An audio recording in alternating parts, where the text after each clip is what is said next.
Hey everyone, welcome to Echoes from the Basement, an X-Files podcast.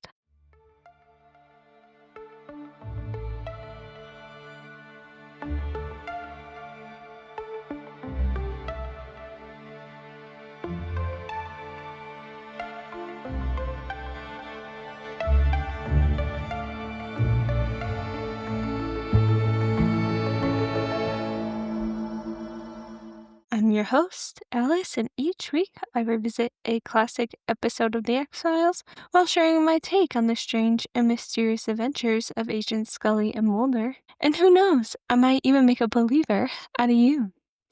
How's it going, everybody? I'm so excited that summer is almost over. Now, I have a question for you guys. When is the right time to take out your fall decor? Is it when the first official day of fall starts? I think it's September 21st. Or is it September 1st? Or is it October 1st? When do you guys start bringing out the Halloween and fall decorations? I'm thinking that I'm gonna probably start putting mine up soon.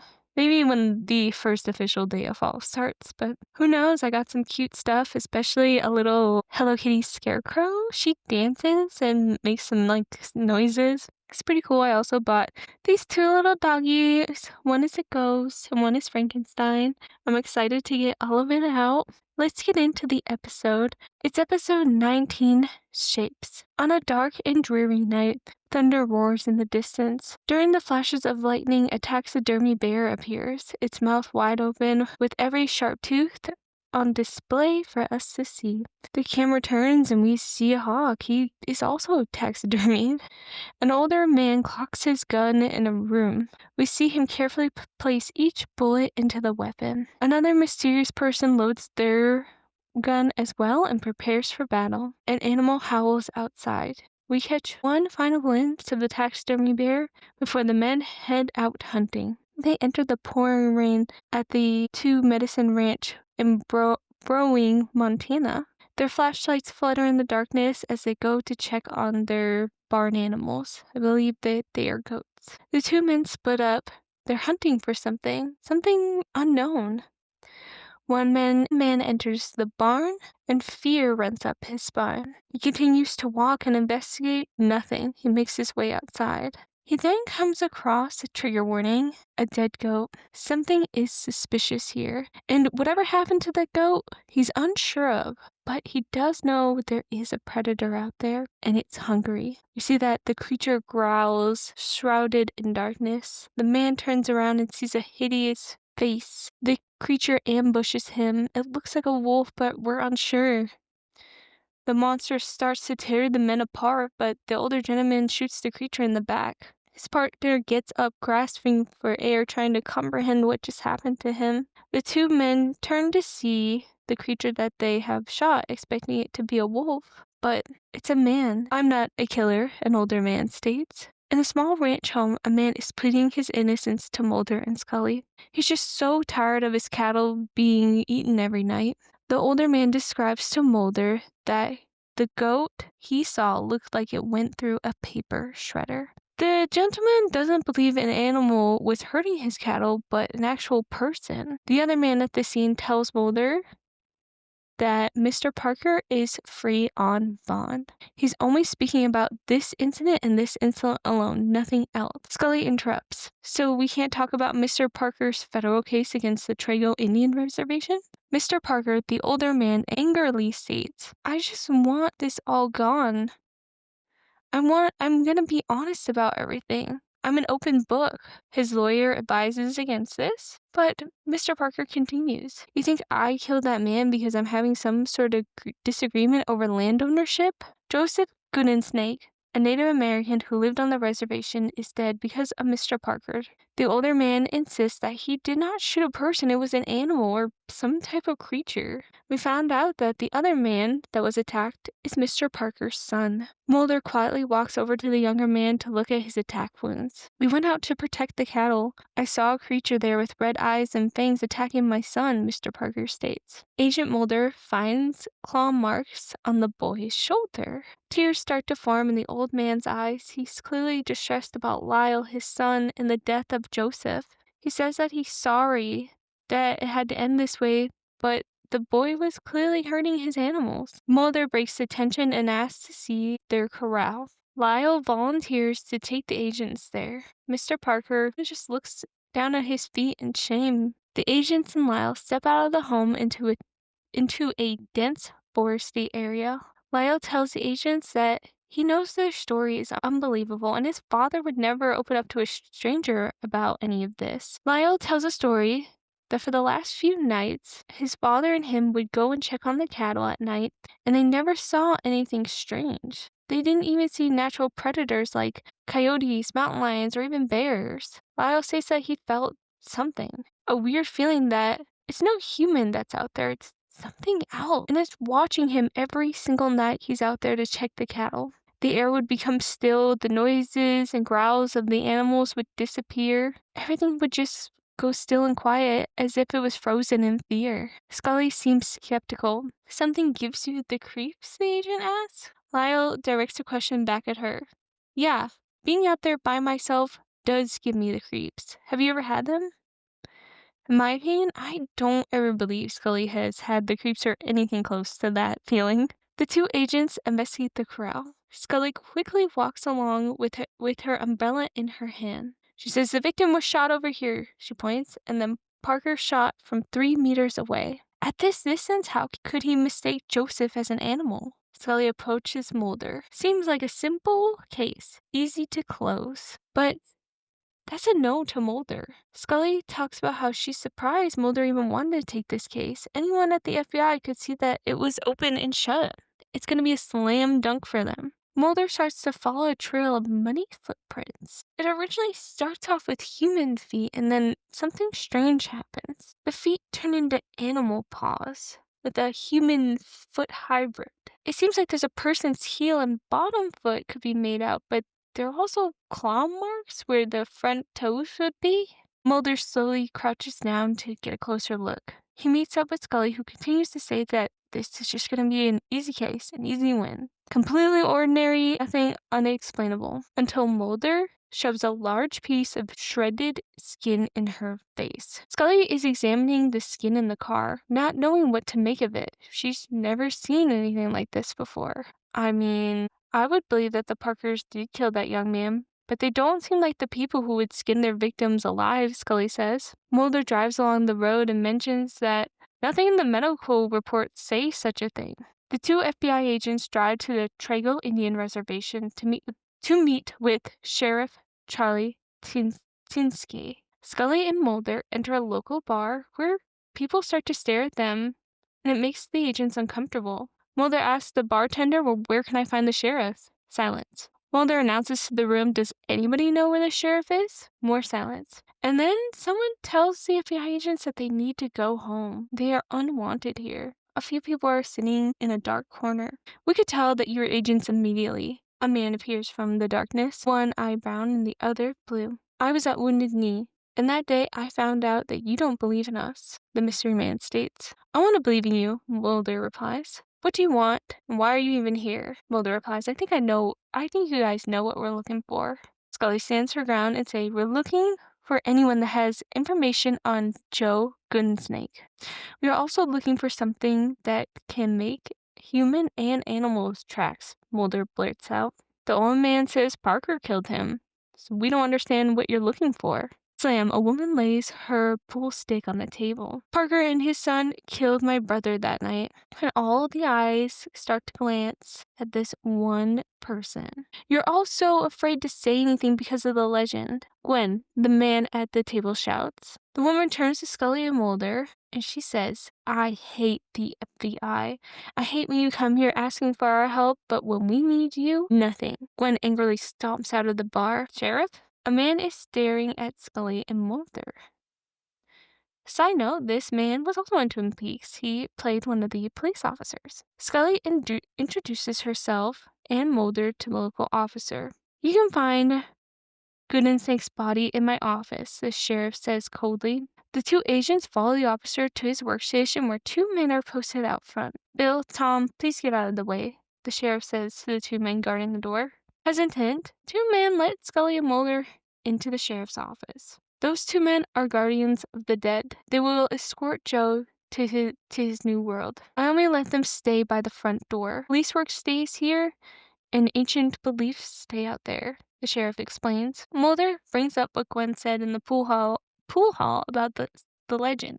The officer gives him some pushback, saying, I'm not some type of park ranger. Why don't you read a book? Look it up. I don't know what you're talking about. Also, I never asked for the federal help because you never help us.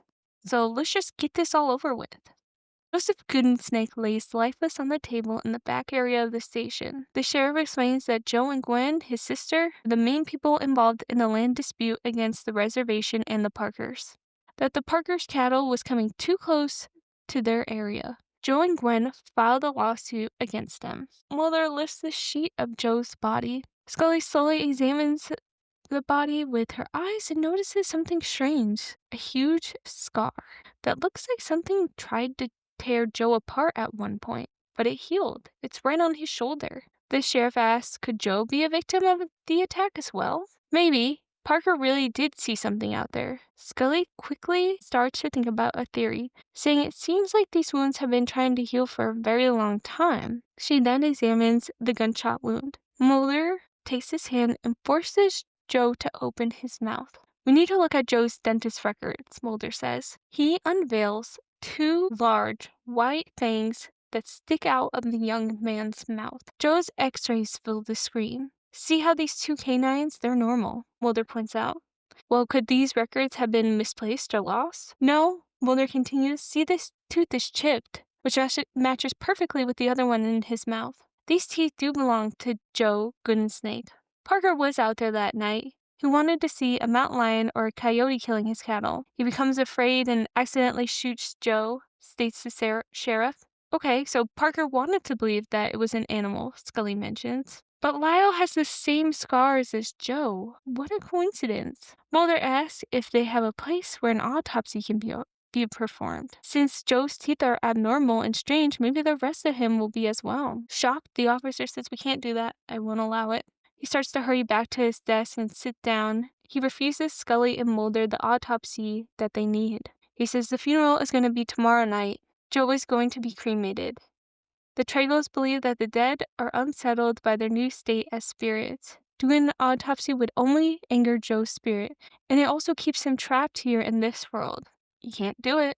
Well, you're a law enforcement agent. It's technically withholding evidence, Scully replies. You can't tell me what to do with Native Americans' beliefs and laws. They're bigger than your U.S. government, and we're just going to put Joe to rest instead of looking at him as a piece of evidence. Sheriff turns away. A voice speaks up. Charlie, do you believe Joe's spirit is in that room? It's Mulder speaking. Slowly, the officer turns towards the agent. He's clearly over it. Tomorrow and the day after that, you both are going to leave. But me, I have to stay here. I have to give these people some answers. You can continue your investigation, Scully and Mulder, just without Joe's body. It feels that the agents are fighting a losing battle. They leave defeated, not knowing the truth about what happened to Joe or what exactly he is or isn't. Fog covers the land. Joe's body is wrapped up and laid on a log display. A man dances and chants by his body. The two agents witness all of this from their car. Why aren't you telling me, Mulder? Why are we here? Scully is facing the other agent. Look here. Mulder pulls out an old book from the back seat. It's the very first X-File, initiated by J. Edgar Hoover in 1946. Mulder continues, a series of murders were happening around the Northwest during this time. 7 in this area alone. The victims were maliciously ripped to shreds and then eaten by some creature. Though, the strange part is all of the victims were found in their homes. It seems that they invited the killer inside. They must have knew him. In 1946, the police followed something from Glacier National Park. They had whatever it was cornered and shot it. When the police took a closer look, hoping to see some kind of animal, it was the body of Richard Watkins. After that event, the murder stopped. Hoover locked the file away, hoping, in time, somebody would figure it out, or maybe we would just all forget about it. Scully examines the file and makes the connection to the Parker case. The murders started again in 1954, and then in 59, 64, 78, and now a 94. Either there's a serial killer on the loose or something clearly odd is happening. Mulder isn't finished yet. He states that the oldest X-file from the Lewis and Clark expedition mentions Native Americans who could shapeshift into a werewolf. Scully tries to digest this insane info she just heard, and she tries to make sense of it all. Her theory is that these men are not werewolves, they're just victims of lycanthropy, a condition where the person believes that they can transform into one. I'm not sure if I buy that one either. Seems it's very complicated and it's hard to be sure of. Scully is adamant that no man can shapeshift or change into any animal. She then hurries out of the car and away from Mulder. The other agent runs after her, and Mulder says, "How could you just dismiss this? The track, the skin, Joe's teeth, everything points to werewolf." Well, Mulder, even if you are right about Joe, and if he could transform into an animal, it doesn't matter. At the end of the day, Joe is dead. He was shot by Parker and will be cremated in a few moments. This case is solved, wrapped up nice and neatly. Scully notices Gwen and the man from the bar. They are all there at Joseph's cremation. She approaches the grieving sister. Gwen is staring away from Scully and angrily states, "You don't belong here. You're just here to finish your investigation." "All I wanted to do is say I'm sorry about Joseph. I feel sad for him and for you." Gwen goes on to say, "He was my whole family. My last living relative. It's just me now. Now, as a part of the ceremony, I have to give away all of Joseph's belongings." Gwen carefully hands Scully something weird, a claw. Scully is really confused. Why would Gwen give her such a gift? The sister turns away from the agent and tears start streaming angrily down her face. Joe had more possessions than he did actual friends. The sheriff arrives. Him and Mulder link up. "I read the report on your investigation on Joseph Goodensnake," Mulder states. "It's very professional, very well done. I want to know, though, off the record, just between us gals, what really did happen to Joseph?" The police officer stares into the distance, emotion, Joe's body. "There's your explanation. Why don't you just go home now?" Mulder frankly turns to the officer and straight up asks him, "Do you believe in shape-shifting?" He doesn't look or answer Mulder at all. Drums begin to beat. Joe's body is cremated as his sister Gwen watches. Chanting occurs. Everyone is saying goodbye to the young man. The whole community is there along with Scully and Mulder. But we hear a sound of a horse approaching. Mulder turns to see Lyle. What is he doing here? Gwen turns to see him too. She runs along with everyone else to meet the young man. "Get out of here," Gwen screams at Lyle. "Please, I want to say goodbye," states the young man. "I don't want you here," Joe's sister screams. The sheriff advises Lyle to leave. "I wish your brother was here, I really do." Heartbroken, Lyle rides away. Mulder looks at Gwen, and the gears start turning in his head. How does she know him? Why is Lyle here? The two make eye contact, and pain is written across Gwen's face. Mr. Parker lights a cigar and enjoys the quiet night. He has a glass of whiskey and sits outside on the porch in his rocking chair. His favorite activity. He rocks back and forth until he hears it. A low growl coming from nearby. It seems nature goes deathly quiet. The crickets stop chirping. The whole forest doesn't make a sound. We can only hear Mr. Parker breathe and the ice cubes in his glass. The old man gets up to investigate. He slowly creeps down the porch stairs, turning his head both ways while peering into the darkness. All of a sudden, his wind chime starts to clink. It's nothing, just a weird sound and the wind chimes swaying back and forth. I'm not afraid. A loud growl and a wolf-like face appears. It's been watching Mr. Parker this whole time. The creature runs and pounces on the old man before he even has time to react or think. The two struggle, man versus beast, who will win. The creature throws the old man into the rocking chair, smashing it. Mr. Parker tries to crawl away, but the being slashes his back over and over again. Mr. Parker died that night. The next day, Scully and Mulder investigate the Parker home. Based on the older man's wounds, I believe he was attacked by an animal or someone who wanted to make it look that way, Scully mentions to the sheriff. Maybe this could be some sort of retaliation for killing Joseph. I don't know about that, the officer says. Okay, well, what about Gwen? Has anybody talked to her? No one has seen her. Scully asks, well, what about Lyle Parker? No one has seen him either. Sheriff states. Mulder is walking calmly up a hill to this foresty area, not at the crime scene at all. He's onto something. Mulder picks up a piece of fur and examines it, and it was left on the ground. He notices a piece of shredded skin nearby as well, the same one that they saw before. Scully looks around the corral and something spots her. A mountain lion, just waiting for his attack. The beast's eyes follow Scully's movement. She doesn't even notice him. A growl, a snarl, and a scream. The animal is locked in a cage and has just surprised the agent. Scully continues investigating. She sees something from the corner of her eye. Maybe it's another mountain lion. No, doesn't match this shape. Maybe it's a coyote. No, too big. They don't really come out during the day. It's Lyle, laying unconscious and naked on the ground. What is he doing here, and why is he naked? The sheriff and the other police are still investigating the Parker home, and during the search, the sheriff finds a claw similar to the one Gwen gave Scully. I think it's time we had a talk, Sheriff Mulder states. But before the two could speak, Scully arrives and presents Lyle wrapped in a towel, headed right for them. Lyle is going to go to the hospital, Scully says as she opens the door for the young man who is confused and shivering. The doctors will examine him and then I'll question him. Mulder and the sheriff exchange looks. What are you hiding? Mulder states frankly. It's clearly something, and whatever it is, it's a huge secret. I thought it was done, blurts the sheriff. Is this why you didn't want an autopsy performed on Joe's body? You thought it would end because Joe was cremated? What is you and your community afraid of?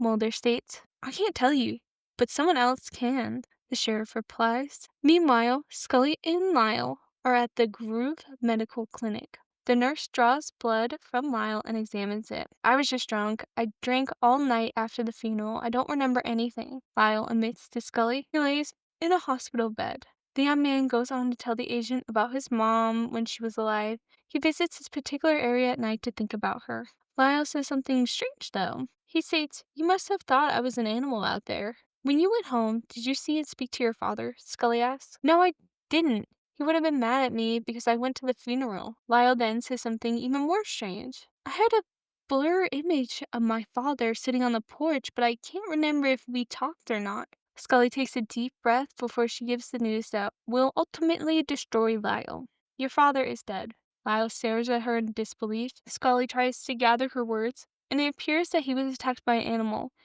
or someone that tried to replicate an animal. She continues, I know what you're going through. I lost my father too. I know how you're feeling. Was it my fault? Lyle interrupts. Was it because I went to the funeral? Did that anger the community so much that they killed my father? I can handle death being on the ranch. It teaches you about it. Animals born, they die. It's just a cycle. Lyle starts to weep. If I caused his death, it's my fault. Lyle stutters. Tears pour down his face. Will he ever know what happened to his father? Or maybe it was him. Or was it somebody else that hurt his dad? Agent Mulder and the sheriff paid the man from the bar a visit. His house is dark and eerie. A long time ago, I saw it, the man states. I was a young boy. Did it deal with walk-ins? Mulder asks. The men sit down on the floor. I feel that you're different from the rest of the FBI. You're more open to our beliefs, the man tells Mulder. Ish, what did you see? The agent asks. Well, Watkins was alone in the woods where he was brutally attacked by an animal. His injuries healed and turned into scars. Then the murders started. The Tregos were attacked by the Montague, a horrible spirit that could change a man into a beast. Once you're attacked by one, you have the curse. You will become one. A light goes off in Mulder's head. Those scars on Joe Goodensnake's body. Ish continues, the man changes at night when his thirst for blood becomes uncontrollable. Then it kills. The next morning, the man changes back. He has amnesia about what happened the night before. He completely doesn't remember anything. Then the cycle starts all over again until the man dies. Ish goes on. When I was 16 one night, I was returning home from a fishing trip. I took a shortcut behind Watkins' house. I heard noises, a moan, a groan. It was neither human nor animal. I slowly and quietly peered into his window. The man was drenched in blood and sweat, screaming in pain. His skin started to lift and rip from his body. Claws appeared before my eyes. The man tossed and turned, his body contouring. Then he turned and we locked eyes. His eyes looked human. Watkins begged me to kill him right then and there. I would have, but I didn't have my gun. Besides that, I was just a boy. I was scared and frightened to death. Running was my only option. Mulder says then the police killed him. Yes, but the spirit rose again 8 years later. How could there have been another creature if Watkins had died? The agent asks. Ish turns to Mulder. Watkins had a son. The curse could be passed down through generations. Gwen, the sheriff shouts. The men look at each other. Where is she? Is everyone in danger? Could she really be the Manitou?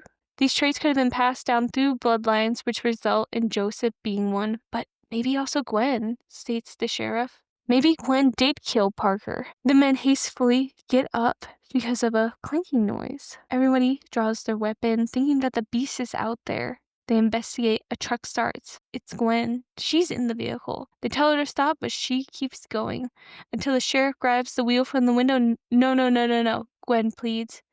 You're under arrest, Gwen, for stealing this car. The sheriff wrestles her to the ground. What's the matter? What are you running from? Ish states. Gwen is crying. I saw it. It killed Parker. Mulder's in shock, his mouth wide open. I went there last night. I waited for Lyle. I saw Parker on the porch. Then I saw this thing, a creature, Gwen sobs. I was so scared. I ran until my legs gave out. I want to get out of here, Gwen begs. The sheriff holds the young woman in his arms. The group brings Gwen inside Ish's home. Agent Mulder calls the hospital that Lyle is staying at. He says, This is Agent Mulder. Can you reach Scully for me? The doctor says, Oh yeah, she's bringing Lyle home right now. We released him. They just left. The doctor pauses. Agent Mulder, I think you should know something. The blood test died down Lyle. It shows something concerning. It has remnants of his father's blood that can only be seen through ingestion. Mulder's heart sinks. He realizes that Lyle is the werewolf they're looking for, and he's with Scully right now. Scully and Lyle drive back to the ranch in silence. The young man is asleep in the passenger seat. They arrive safely back to the Parker home. The power is out and a thick layer of darkness covers the inside. Lyle walks a couple of feet and grabs his stomach in pain. Please help me, he pleads with Scully. Mulder and the sheriff race over to the Parker residence. The phone connection keeps dropping. Mulder cannot get in touch with Scully. 7 more miles to go. In the bathroom, Lyle tosses and turns in agony. His whole body hurts like it's never hurt before. Lyle, please, I want to take you to the hospital. Agent Scully is waiting behind the bathroom door. Sweat pours down Lyle's face. He grunts, and his body makes a sound that can only be described as bones crunching. He growls, and his fangs appear. His nails grow longer and sharper like a razor blades. His face changes into something scary, a mixture between human and wolf. Scully picks the lock on the bathroom door, trying to reach Lyle. She's panicking. She's worried about his safety. A huge paw or claw rips through the door and knocks Scully to her feet. Agent Mulder and the sheriff finally arrive. They race inside, trying to save Scully. The house is deathly quiet. Mulder tiptoes around the ranch, his eyes glancing back and forth. Who knows where the beast is? He turns his flashlight to a wall. It has a long scratch mark on it. What about Scully? This isn't looking good. Scully, Mulder whispers. The sheriff is investigating the outside, his rifle fully loaded. Mulder continues creeping through the home. One false move and the creature could rip into shreds. A growl comes from behind him. Blast. Mulder shoots and misses. Where are you? Mulder goes up the stairs. Another growl and a missed shot. All of a sudden, Mulder is pinned to the wall. It's me. Scully's voice echoes. Something attacked me downstairs and I lost my weapon. It's up here, Mulder. The 2 agents walk blindly in the dark looking for the beast. Another growl. They walk towards it. Mulder scans the room with his flashlight. Nothing. They continue. The growls sound like they're coming from the other room. Scully and Mulder slowly make their way inside. Another growl. Creature leaps from Mulder. The agent quickly turns around and a shot is fired. But it wasn't from Mulder. It was from the sheriff. You guys okay? He says. The group walks over, expecting an animal. This Lyle. They shot him. He was the beast. Scully tries to explain that Lyle was sick and that they were both attacked by a mountain lion. but Mulder and the sheriff know exactly what it is. It was no mountain lion, just wild. And that's the end. What did you guys think of the episode? I really liked it. I enjoyed the lore of the werewolf that they mentioned. It reminds me of the Rougarou, Louisiana's werewolf, which I covered in a previous mini X-Files. Check it out. My question is, do you guys believe in werewolves or shapeshifters? Let me know in the comments below. And check out my Instagram and TikTok at Echoes from the Basement. And thanks for listening, all you truth seekers, abductees, and X-Files enthusiasts. Be sure to like, subscribe, and share the show. And remember, the truth is out there. You just have to find it.